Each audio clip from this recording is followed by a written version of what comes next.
Alustame päeva viimast plokki, mis puudutab siis tänapäeval järjest olulisemaks muutuvat keskkonna ja taaskäitluse teemat. Siin väidetavalt seda teemat ettevalmistus kohtab sellised andmeid sissejuhatuseks tuua, et Eestis väidetavalt tekib igal aastal 10 000 tonni vanarehve ja maailmas kokku väidetakse, et kuskil andmed ütlevad, et 17 miljonit tonni on see maailma vanarehvide kogus ühes aastas, mis tekib juurde. Eesti seadused siin käsitlevad ka tänapäeval rehvi kui probleemtoodet ja siis kohaldatakse sellist tootja vastutuse põhimõtet, et on ka nagu teisi meetodeid, kuidas siis selle jäätmeid, rehvidest tekkivate jäätmeid käidelda, et rehvid on teatavasti sellised inertsed materjalid, mis looduses kergelt ei lagune ja eritavad siis ka mürgiseid ja kahjulikke aineid ja on ka süttivad, eks ole. Ja mis see tootja vastutus täpsemalt on, et Eestis on siis praegu ka üks tootja vastutusorganisatsioon, mittetulundusühing Rehviringlus, et siin kõige vanem ja pikaajalise praktikaga organisatsioon oli mittetulundusühing Rehviliit, et selle Rehviliidu tegevjuht Kaur Kourme soostus meile tulema rääkima, et oma kogemustest, mis on siis, kuidas need on viimase 10 aasta jooksul toimunud ja kuidas see on teostunud ja mis võiks veel paremaks minna. Suur tänu. Tervist kõigile. Mina olen siis Kaur Kourme, MTÜ Eesti Rehviliit tegevjuht. Ja suur tänu selle sissejuhatuse eest. Tõsi ta on, rehv on probleemtoode, ei ta idane ega mädane ega lagune looduses. Ja kui see rehv lihtsalt seisma jätta, siis ta jääbki seisma. Ja sellega seoses on vaja hakata leida lahendus sellele, et kuidas seda rehvi siis taaskasutada ja mis veel parem materjalina uuesti väärindada, ringlusse võtta. Aga kes siis on MTÜ Eesti Rehviliit?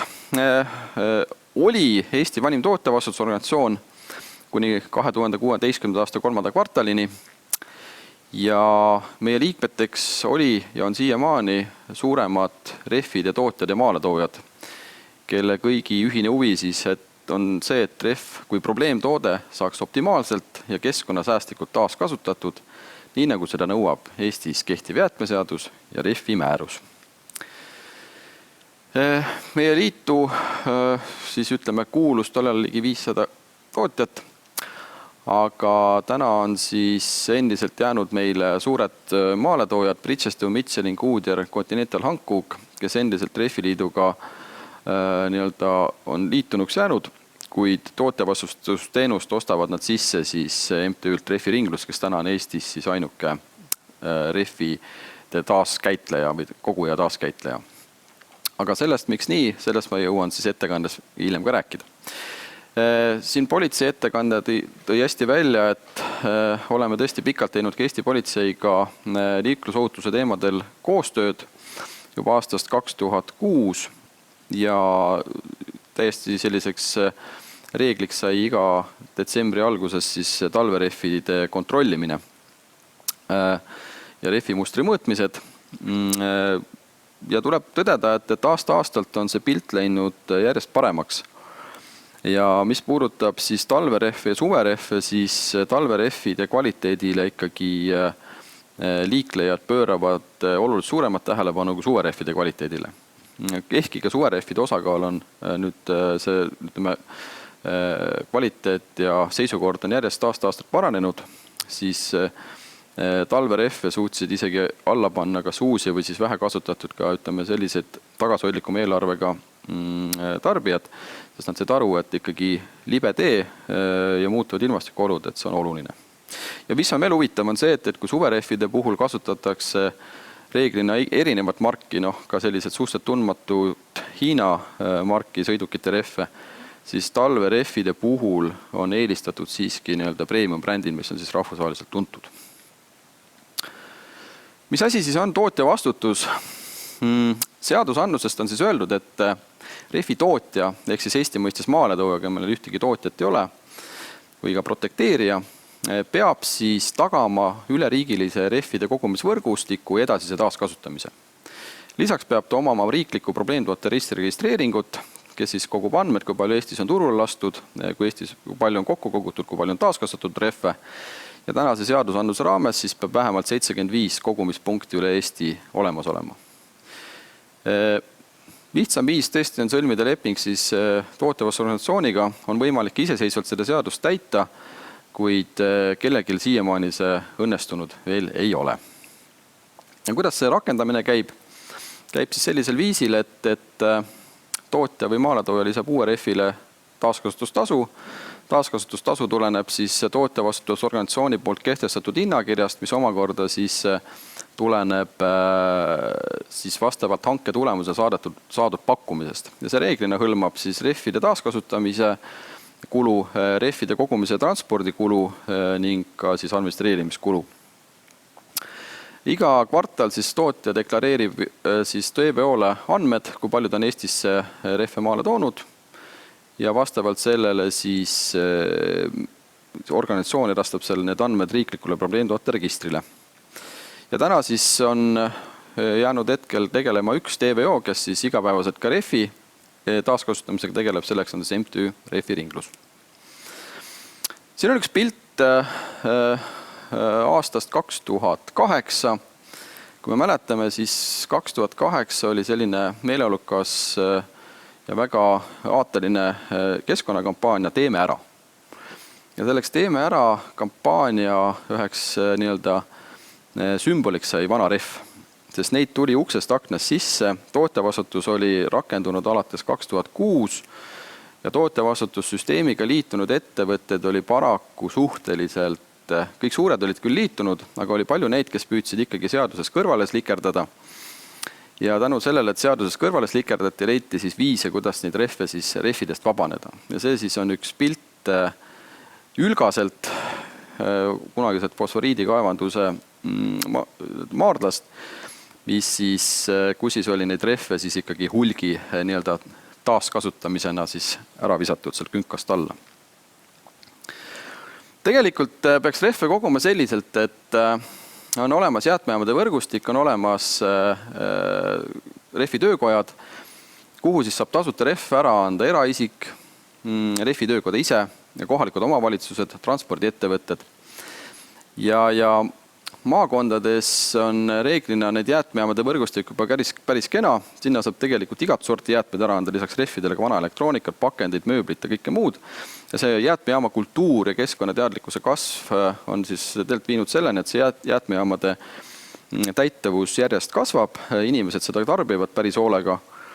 Ja viimane näide oli näiteks Keilas avati siin uus jäätmejaam selle aasta kevadel ja seal ikka käis nagu kuu aega oli täis laulupidu olnud. Seal järjekord oli ukses, et kõik tahtsid oma vanadest seadmetest ja asjadest vabaneda. Mis on väga positiivne, see näitab ka seda tarbija trendi muutumist.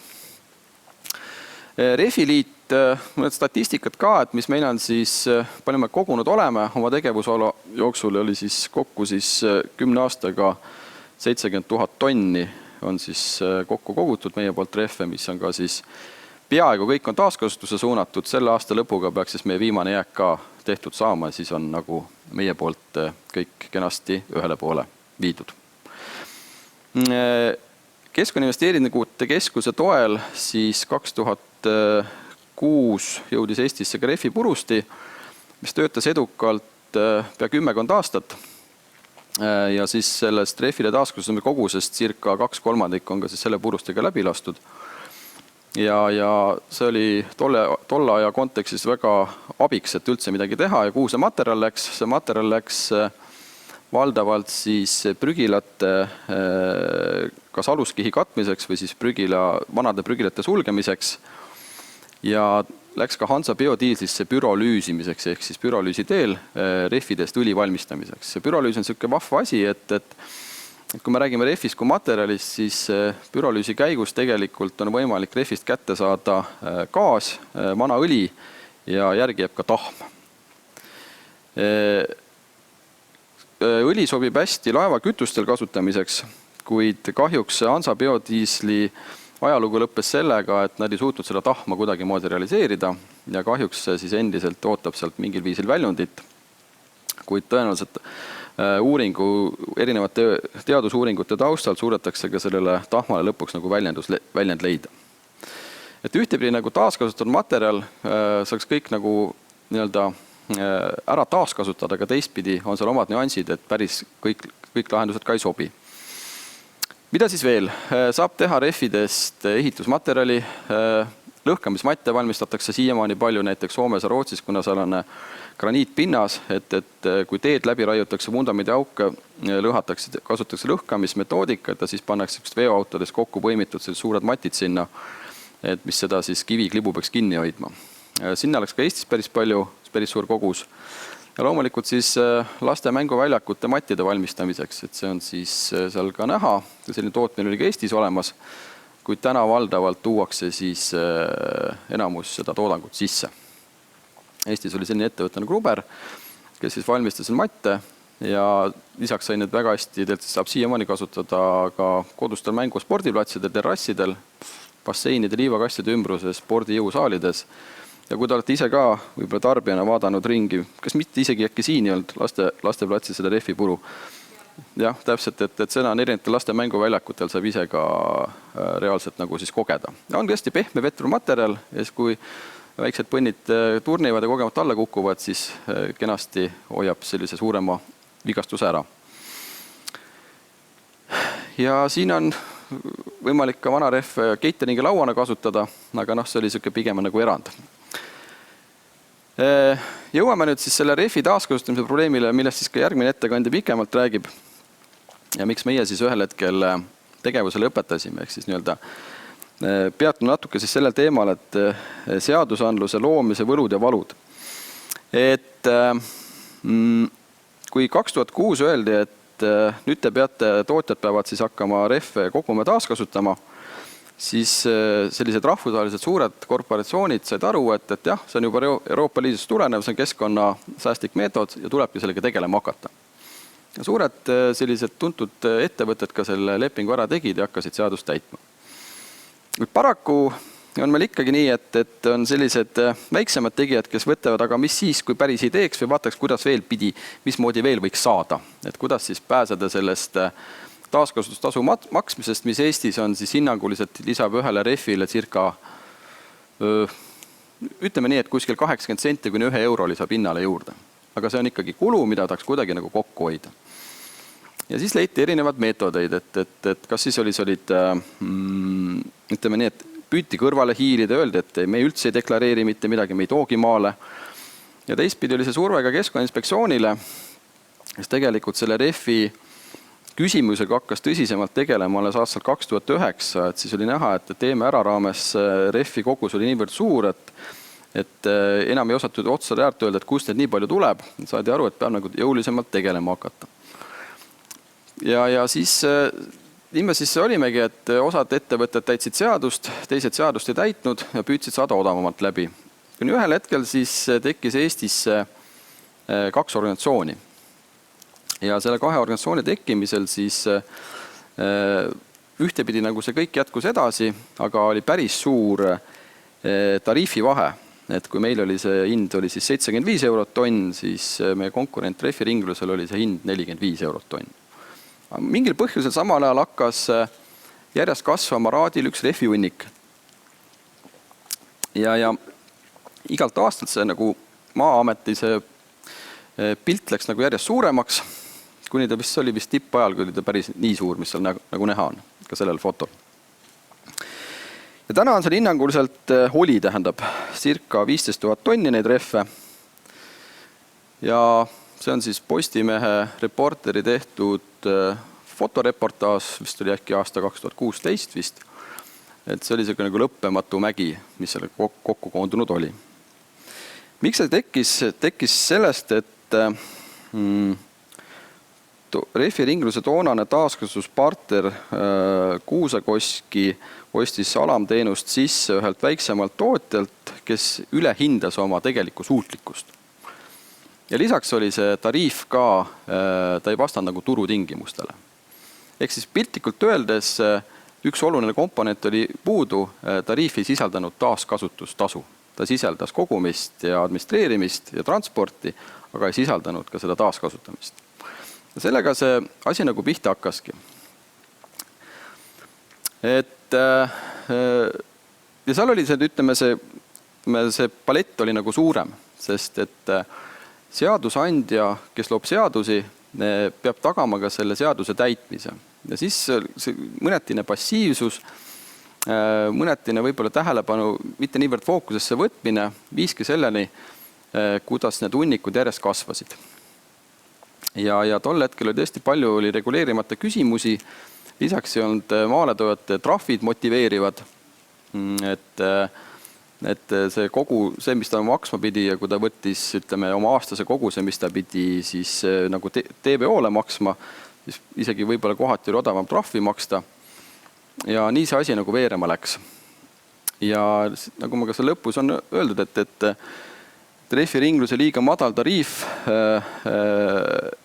oli see põhjus, miks ühel hetkel Rehviliit oma tegevuse pidi peatama, sest me nägime aastal 2016, et taaskasutusvõimalusi praktiliselt enam ei olnud ja tuleb tariifi tõsta seal circa 120-130 euro peale tonni eest, millega oleks siis võimalik jätkusuutlikult edasi majandada.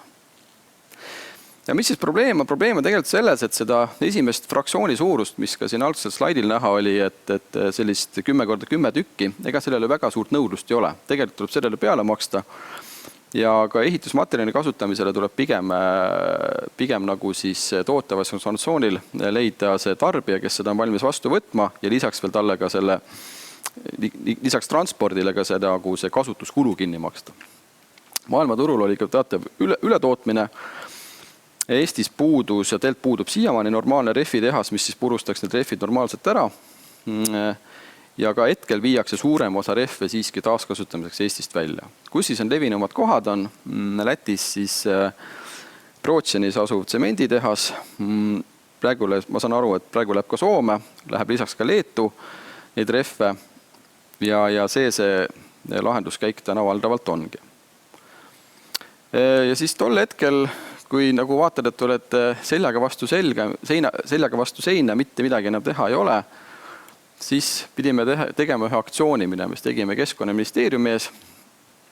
Kallasime maha sinna ühe rekkatäie rehve. Kõik parklatasud olid ennemalt kokku lepitud ära tasutud ja see tulid nad siis jäätmejaamast, eks oli tegemist vaheladustamisega ja me pöörasime sellele probleemile ja temaatikale suuremat tähelepanu. Ja kogu Eesti meedia oli kohal, asi oli väga suure kella küljes ja mis on nagu tulemus oli see, et asjad hakkasid liikuma. Et Keskkonnaministeerium tegelikult oli juba eelnevalt sellele saanud aru, et see probleem on päris tõsine, kuid siis võeti see vana rehvi taaskasutamine väga tugevalt fookusesse. Lisaks võeti fookuses ka raadil olev ja kasvav rehvihunnik ja tekkis vaidlus, et mis hetkest hakkab ja lõpeb tootja vastutus. Ja vaat see nüüd on see põhiteema, mis ka siis ütleme selle raadi vaidluseni on viinud, et kes siis lõpuks need kulud kannab. Tänane see kulu on ainuüksi vist rehviringluse osa oli hinnati vist seal 800 000 kuni 1 miljoni euro peale.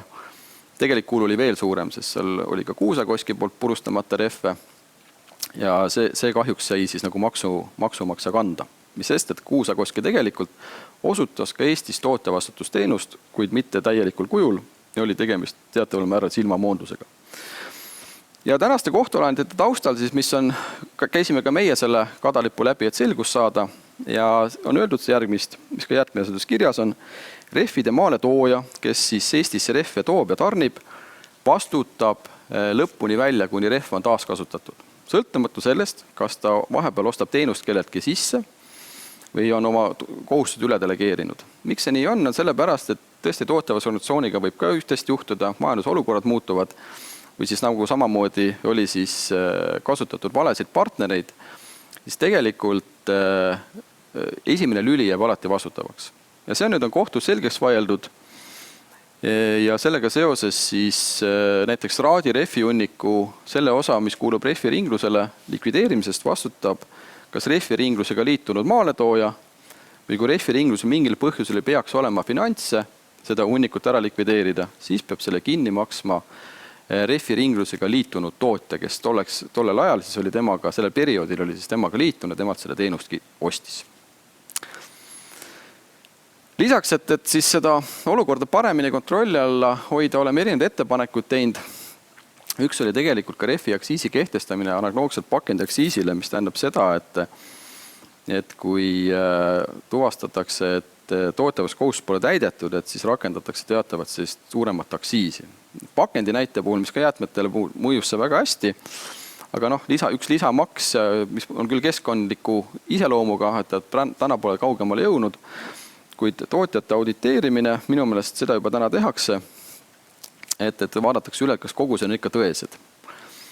Ja Keskkonnainspektsioon on samuti tegelikult hakanud väga tublit tööd tegema, järelevalvet teostatakse ja see rehvi olukord tänasel päeval on tegelikult läinud paremaks, sest tänane tariif, mis meil ka selles rehviringlusel on, tänane tariif on tegelikult katab ära need tekkivad kulud. Et selles suhtes tegemist on normaalse turuolukorraga, millega on võimalik siis ära majandada.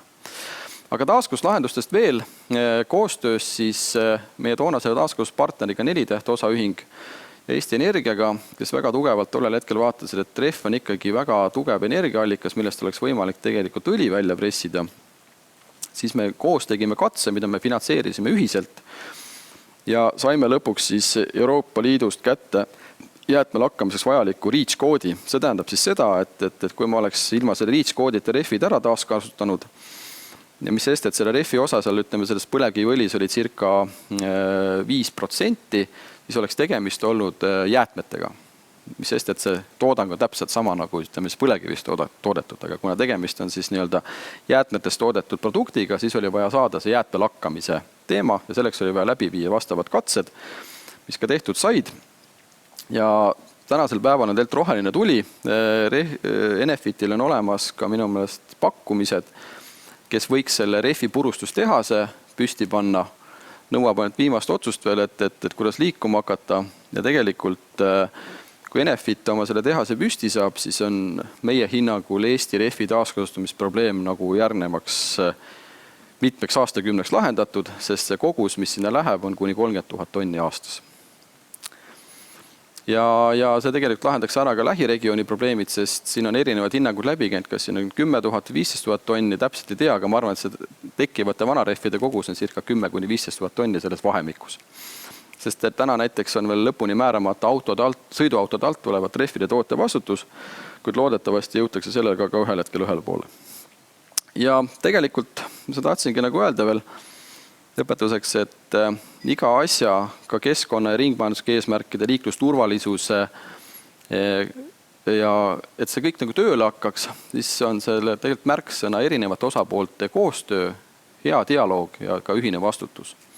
Ehk siis seadusandja omalt poolt, TVO teiselt poolt, tootjad kolmandalt poolt, jäätmevaldajad, et kõik saaks ühiselt aru, et mis on kellegi vastutusala, mis nad tegema peavad, et täita lõppeesmärki, et loodus oleks puhas, keskkond säästetud ja rehv ka nõuete kohaselt taaskasutatud. Nii et lõpetuseks tahtsimegi öelda, et selle 10 aastaga on palju juhtunud selles valdkonnas, on väga palju erinevaid kogemusi saadud ja loodetavasti siis, kui see Raadi asi saab ka ära lahendatud, siis meil enam selliseid juhtumeid Eestis ei teki ja kõik liigub edasi normaalselt radapidi, kus siis kõik teavad ära, et mis on see ühine vastutus, miks me seda teeme. Ja kui me täna vaatamegi Euroopa Liidus vastu võetud rohelepet ehk Green Deali, siis see keskkonnasäästlikkus, taaskasutus, ringmajandus on märksõna, mida me kuuleme järjest rohkem ja juba igapäevaselt. Nii et minu poolt, aitäh! Küsimused ma küsiks, et kas te ise esindate tootjavastutusorganisatsiooni, küll on praegu see tegevus nagu peatatud, aga et siin Euroopas valdavalt riigid rakendavadki seda süsteemi, aga mõningad erandid on ka siin, nagu see vabaturusüsteem ja et kas oleks alternatiiv ka rakendada mingit muud süsteemi Eestis nagu või see, kuidas te vaatate sellele? No kahjuks meie praktika näitab, et pigem vist veel mitte. Sest et, no ma toon ühe näite, näiteks selle tootja vastusprintsiibi ikka peab natuke piitsaprääniku meetodit kasutama, et on Tallinna-Narva maantee ääres on üks kasutatud rehvide müügiputka või no ütleme niisugune majakene, kus on väga palju kasutatud rehvi hoovi peal. Ja siis on korduvalt käinud läbi, et kus need rehvid ikka sinna tekivad. Ja juriidiliselt ongi niiviisi, et ütleb, et mina pole rehvide maaletooja, mul naabrimees Tõnu toob. Ja täpselt naabrimees Tõnu toobki, ainult et ta toob niiviisi pimedas varjus ja Keskkonnainspektsioon ütles ka, et ma ei saa midagi teha, sellepärast, et juriidiliselt on kõik korrektne. Ütles, et ainuke võimalus, kuidas nagu jälile saada, on teha nagu varitsust näha, et kui siis kaubikuga tõesti Soomest või Rootsist need rehvid tulevad, et siis peale saada, et vaadata ära, kes see siis on. Et noh, kahjuks sellised näited veel paraku eksisteerivad, kuid loodetavasti järjest vähem. Et ma arvan, et Eestis täna ikkagi peaks olema läbi organisatsiooni lahendatud. No, loodame, et naabrimees Tõnu saab ka nagu teadlikumaks. Jah, täpselt. Kas meil on tulnud küsimusi ka? 2019 avati Lätis rehvide ümbertoitlemise tehas, mille võimekus pidi olema 6500 tonni aastas. Siis oli juttu ka sellest, et Eesti hakkab oma rehve sinna viima nii kaua, kui meil endal midagi ei ole. Et kuhu see jäi? Kuhu see pidama jäi? Ega ma arvan seda, et see 6500 tonni Läti tehase puhul tähendab seda, et neil endalgi kulub see tehas ära ja nad töötab tõenäoliselt, nad ei saa endagi kogu kogusega seda ära käidelda, sellepärast, et Lätis peaks rehvi osakaal veel suuremana, kui meil on. Ja kui siin oli võrdluseks naaberriigid, siis ma nüüd ei saa täpselt kindlalt öelda, aga nii palju, kui ma olen oma liikmete, kes kuulnud, kes ka Lätis tegutsevad maaletoojatena või siis tootjatena, siis on ütlen, et Lätis rehvi taaskasutussüsteem on olnud veel suuremas kaoses. Et võib-olla nüüd siis tänu selle tehase ostuga nad pigem likvideerivad oma vanu jääke. Ja hästi palju takistusi on Eesti Energial ees, et ei saa oma siis seda rehvide ümbertöötluse tehast avada, aga jutt oli juba, et nad ju katsetasid seda enam kui aasta või peaaegu lausa 2 aastat tagasi, et millal võiks see tööle hakata? No, täna tegelikult on minu meelest nende seisukoht on see, et neil on ära otsustada, et kas nad hakkavad seda purustamisteenust endal alltöövõtuna sisse ostma või nad ehitavad ise tehase ülesse. Minu subjektiivse hinnangul oleks kõige loogilisem, kui nad ise ehitaks selle, need pakkumised, mis on, nad kuulutavad välja hanke võitja, ehitavad ise üles, sest nemad kontrollivad sellisel juhul ka selle tooraine sisendit kvaliteeti, mis sealt purustist välja tuleb. Ehk siis Eesti Energial on vaja rehvitükki suurusega kuskil 2 sentimeetrit, 2–2,5 sentimeetrit. Ja üks küsimus tuli veel, et driftijaid on jube palju, et kas nende populaarsus või selle tegevuse populaarsus võiks tuua siis neid rehve juurde, mida enam kasutada ei saa? No, kindlasti toob, et oluline, et nad õigesse kohta jõuaksid. Aga minu meelest nad, kas isegi mitte ole nii, et nad käivad ise neid selliseid peaaegu kulunud rehve siis rehvitöökodade juures tankimas, et siis need lõpuni ära sõita ja siis loodetavasti nad jõuavad kõigesse kohta tagasi. Rohkem küsimusi kaugelt ei ole. Aitäh. Et me oleme Teede muuseumis siin, et kas teed või teede ehitus pakub ka võimalusi rehvi taaskasutuseks, on nagu kuulda olnud? Et... Ja ikka on. Minu meelest on kas oli Belgias või oli see Hollandis tehti päris suur testala, kus kasutati siis sellist peent rehvipuru, 1-2 millimeetrit äkki, segati asfaldisegu, siis ehitati kergliiklusteid ja need tulemused teelt väga head, vähe oli müra ja see asfaldipind oli lassem. Et tegelikult see on valdkond, mida võiks täiesti uurida ka Maanteeameti poolt ja teha nagu koostöös Tehnikaülikooliga testid, sest see on valdkond, mis võib-olla lahendab ka meil näiteks selle teede lassuse või ütleme selle liigse kulumise teema, et võib-olla sealt tuleb päriseid tulemusi. Vähemalt kindlasti oleks põhjus seda nagu see läbi proovida Eesti kliimas. Loodame, jah.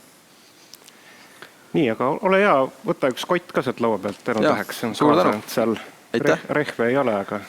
Okei, suur tänu. Ja aitäh.